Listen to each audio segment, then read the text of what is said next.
Want to hear something wild? The Insidious franchise is taking us out of the further in 2026. Hey, I'm Leah, super excited to get into today's topic. And I'm Garrett. Can't wait to dig into this horror franchise. Welcome to Laid Back Learning with Leah and Garrett. All right, let's set the stage for this one. Insidious, Out of the Further, the 2026 film we're breaking down today. Picture this. First time I saw an Insidious movie. I was in college, lights off. Terrible idea. I was so scared I kept pausing to breathe, but I couldn't look away because the idea of the fiend there. Further, this shadowy spiritual realm you reach by leaving your body through astral projection felt like a dream you could accidentally not wake up from. It got under my skin. The red door as a literal doorway between worlds. That high-pitched string score, the demons just out of frame. I was fascinated and spooked in equal measure, and ever since then, I'm kind of chasing that mix of fear and curiosity. Let's dive right in.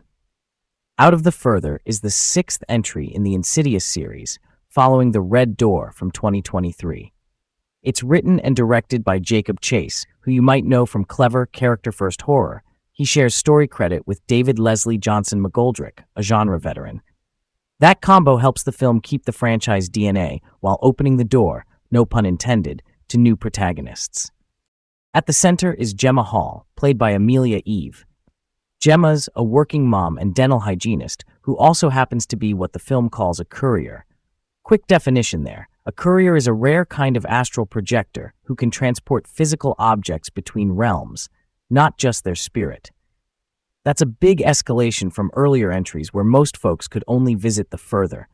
And the Further itself, just to put it plainly, is the franchise's liminal spirit world where ghosts and demons hang out, accessed through sleep or sedation. And that courier twist really resets the stakes. Instead of only worrying about a spirit riding you back, Gemma can move things both ways, which makes her a target. She's not alone, though. Nick Mendoza, played by Brandon Perea, is her boyfriend and a police officer. He's the practical investigator who starts skeptical and then becomes her partner in the plan. There's also Claire, played by Maisie Richardson Sellers, a tattoo shop owner who can astral project too. Claire's shop, called Abandon, ends up as their planning hub, and she's crucial because she understands the mechanics of the Further and even serves as a conduit when needed. And we get Elise Rainier back. Lynn Shay returns as Elise, who in the series timeline is dead, but she's the heart of these stories from the other side. Elise can guide, warn, and in this film even temporarily possess living people to step in. Possession here is explained like a brief spiritual handover to communicate across realms. It sounds intense, but the movie treats it as a moral countermeasure to darker entities doing the same thing. Good question. Why would a cult latch on to Gemma, specifically? Because the antagonist, Cyrus Lamb, played by Sam Spruill, is a blindfolded cult leader in the Further who promises resurrection. He's built a following among the dead, which is a wild inversion because his power base is already in the afterlife.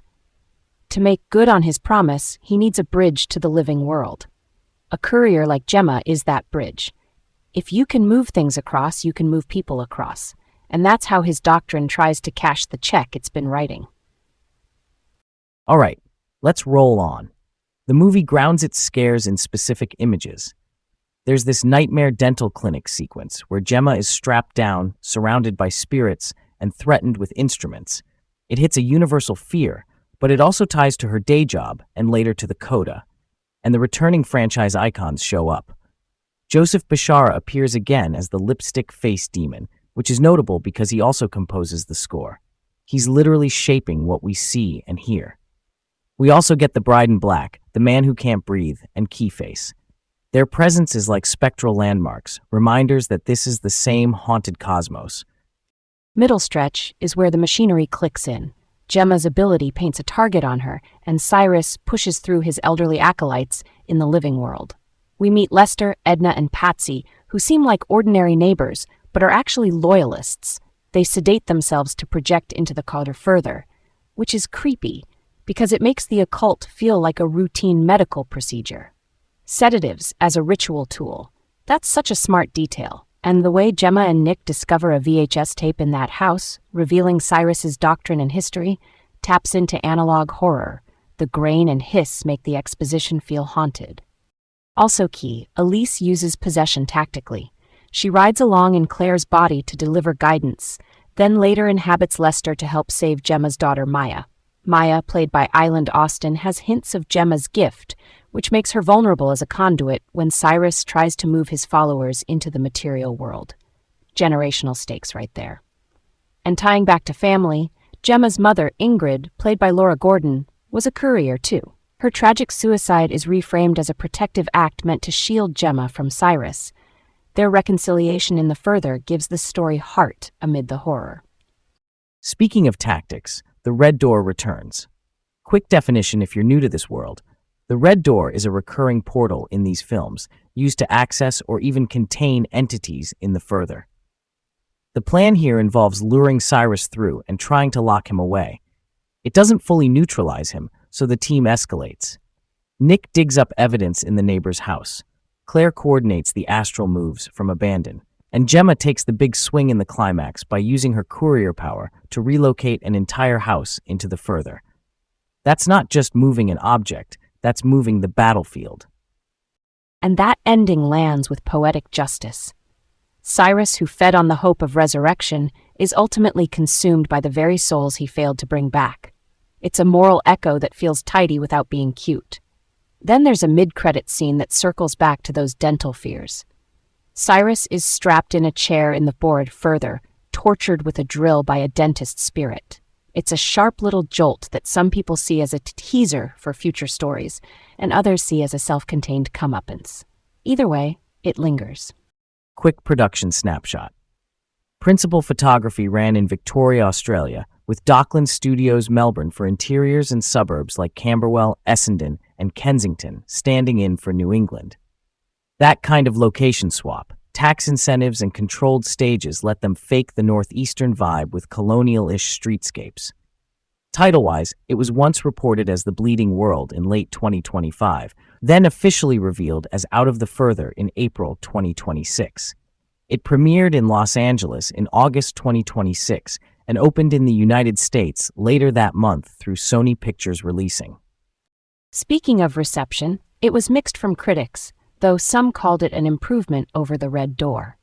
Audience polling by CinemaScore gave it a C+.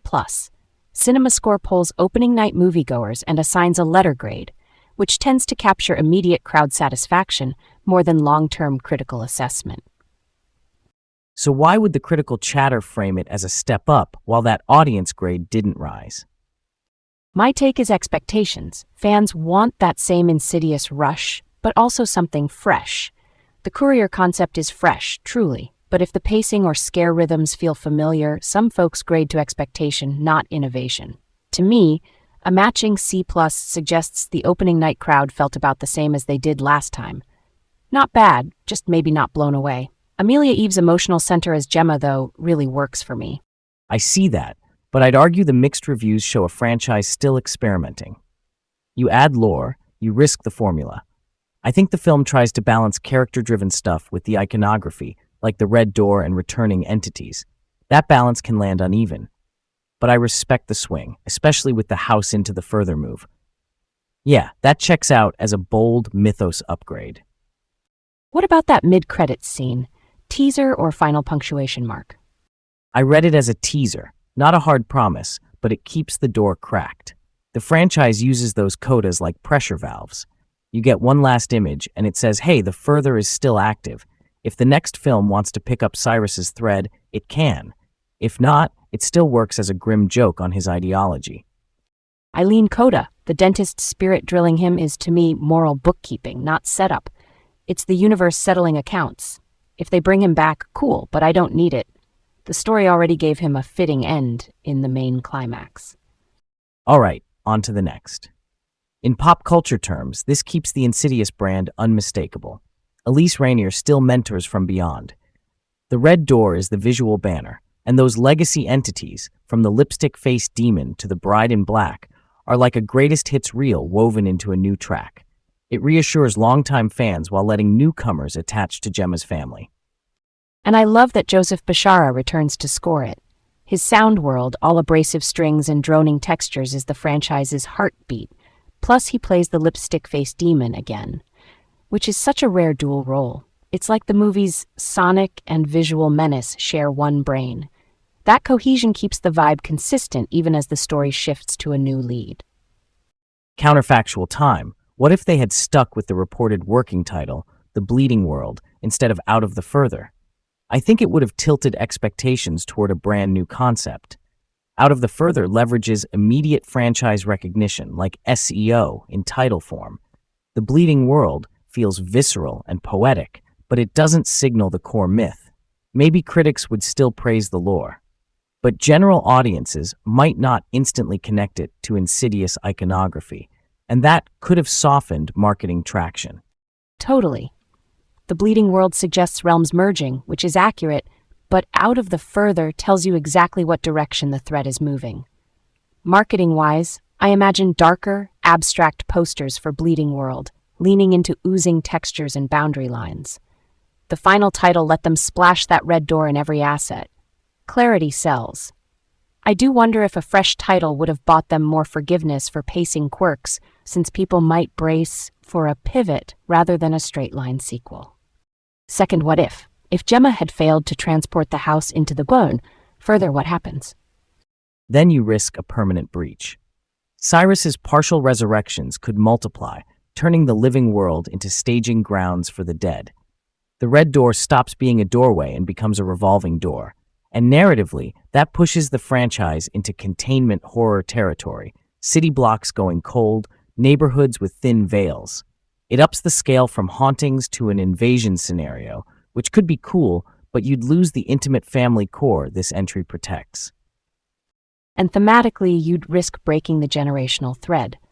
Gemma's win matters because it safeguards Maya. If the breach holds, Maya becomes a living doorway, not just a kid with a gift. The franchise could follow that darker arc, but the cost would be heavy. I like that this film keeps the world intact while proving Gemma's agency. The courier power isn't just a curse, it becomes a tool she can own.